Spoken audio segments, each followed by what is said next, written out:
我们在诊断慢性咳嗽，刚才也说过了，它必须是胸片是正常的啊，或者是 CT 上正常的，因为有些慢性咳嗽患者啊，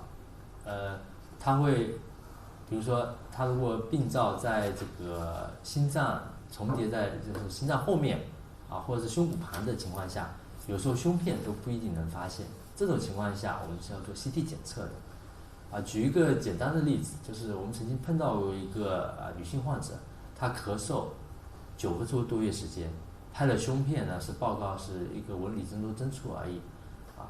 那么后面呢，因为我们经过体格检查，发现呢，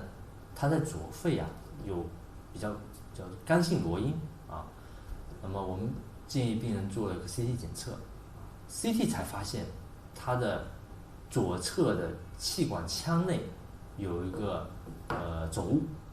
当然很幸运的是，这个患者后面做气管镜检测以后呢，发现是一个气管异物，就是一块骨头掉到了气管里去，引起的这个咳嗽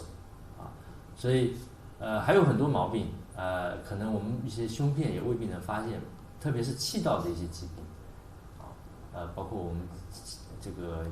气管的骨化病还有一些气管的软化症这些可能都要通过更进一步的就是 CT 检测才能发现。我们诊断慢性咳嗽必须要确保它的肺部的影像是正常的情况下，我们才能考虑我刚才所说的慢性